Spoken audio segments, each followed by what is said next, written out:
Assalamualaikum warahmatullahi wabarakatuh. Terima kasih saya ucapkan kepada ibu-ibu yang selalu meluangkan waktunya untuk di pertemuan kelompok kita hari ini. Gimana Bu kabarnya hari ini? Sehat ya? Alhamdulillah sehat semua. Makanya permudah jalan untuk kita bertemu hari ini. Nah, seperti pertemuan sebelumnya, hari ini kita juga akan masih belajar, ya kan Bu? Semangat pasti untuk belajar ya Bu. Nah, jadi untuk pembelajaran hari ini kita adalah mengenai tentang gizi untuk ibu menyusui dan balita. Nah, sebelum kita masuk ke materi, alangkah baiknya sebelum kita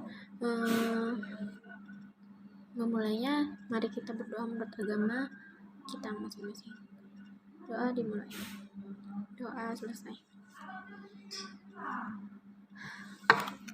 Seperti yang sudah saya bilang tadi, bahwa kita hari ini akan belajar tentang pentingnya gizi untuk ibu menyusui dan balita. Apa sih tujuannya dari kita membahas pembelajaran ini, ibu-ibu?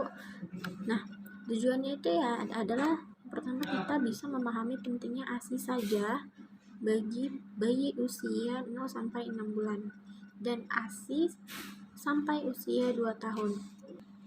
Yang kedua adalah memahami bahaya memberikan makanan atau minuman pada bayi yang berusia 6 bulan. Yang ketiga adalah memahami pentingnya ASI bagi bayi usia 0 sampai 6 bulan sampai dengan usia 2 tahun. Yang keempat adalah memahami makanan pendamping ASI bagi anak usia mulai 6 bulan. Yang kelima adalah memahami makanan bergizi seimbang bagi ibu menyusui. Yang keenam, memahami pentingnya layanan posyandu dan layanan kesehatan. Yang ketujuh adalah memahami pentingnya gizi bagi ibu menyusui. Dan yang terakhir adalah memahami ragam makanan ibu hamil dan menyusui. Lengkap ya kan Bu? Dan tapi yang paling terpenting di sini adalah kita akan mengetahui apa itu ASI eksklusif, apa itu MPASI, posyandu, dan gizi bagi ibu. Nah, ibu-ibu di sini pastinya yang lebih berpengalaman daripada saya, ya kan? Jadi di sini kita tuh perlu mengetahui, bukan perlu, memang kita sama-sama mengetahui ya kan Bu, bahwa umur anak 0 sampai 2 tahun adalah fase penting kedua setelah kehamilan agar anak tumbuh tinggi, sehat, dan cerdas. Sebelumnya saya mau bertanya-tanya kepada ibu yang sudah lebih dulu berpengalaman. Apa sih Bu ASI eksklusif itu? Ada yang bisa ada yang bisa menerangkannya Bu? Seperti pengalaman aja. Iya, ASI itu diberikan kepada bayi segera setelah lahir ya kan Bu. ASI-nya itu diberikan sampai 6 bulan. Itu ASI saja. Ya, kita bisa lihat di sini Bu, ada dia di flip chart ini ya, flip chart 21. Saya bacakan, yaitu ASI eksklusif, benar kayak kata ibu tadi, ASI saja sampai 6 bulan, terus berikan ASI sampai bayi 2 tahun, susui bayi sesering mungkin semaunya bayi ya kan Bu. Perah ASI agar bisa disampaikan dan diberikan kepada bayi jika ibu pergi. Nah, di sini kita akan mempelajari lebih lanjut tentang kesehatan dan gizi. Kita lihat ya di flip chart selanjutnya, yaitu adalah di sini cara ibu menyusui, cara memerah dan menyimpan ASI, kebutuhan gizi bayi umur 0 sampai 6 bulan, dan cara menyusui bayi. Kita lihat sama-sama Bu ya. Setelah ASI eksklusif, maka ibu selanjutnya akan memberikan MPASI. Ya kan Bu, setelah si bayi berusia 6 bulan, ibu bisa memberikan ASI kepada bayi dan ditambah dengan makanan tambahan. Apa aja itu Bu makanan tambahannya? Iya, pada umur 6 sampai 9 bulan, ibu bisa memberikan makanan lumat kepada si anak. yang pada ibu-ibu. Tahu makanan lunak itu seperti apa, Bu? Iya, makanan yang itu ya, Bu, kayak biskuit yang masih lembek-lembek gitu ya kan, Bu, yang seperti buah yang masih bisa dimakan oleh bayi yang belum ada giginya gitu ya kan, Bu.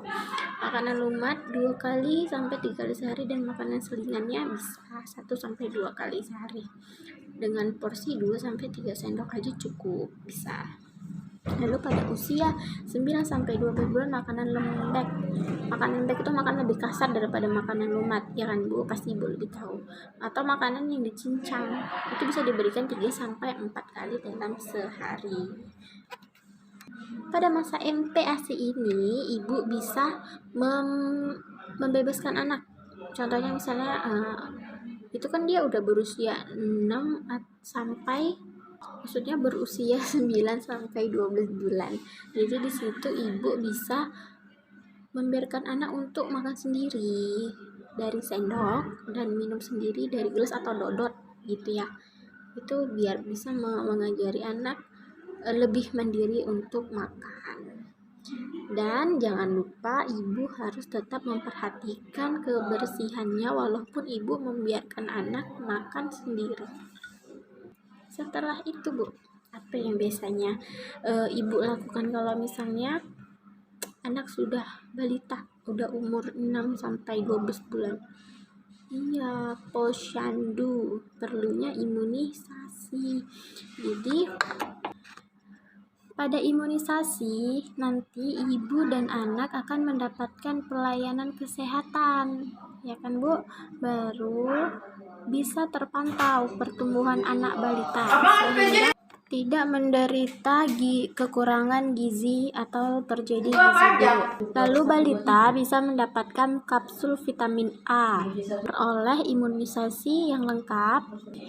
Jadi ibu jangan lupa untuk membawa anak ke posyandu setiap bulan hingga usia 6 tahun. Jadi apabila terdapat kelainan pada bayi, anak balita, ibu hamil atau ibu nifas dan ibu menyusui, segera diketahui dan dirujuk ke puskesmas. Serta ibu juga dapat berbagi pengetahuan dan pengalaman tentang kesehatan bagi ibu dan bayi. Selanjutnya adalah gizi bagi ibu menyusui. Jadi, Bu, ibu menyusui harus mengkonsumsi gizi seimbang. Yaitu di sini kita bisa melihat dari flipchart 24, yaitu adalah isi piringku. Nah, di sini bisa kita lihat bersama. Apa aja isinya, Bu?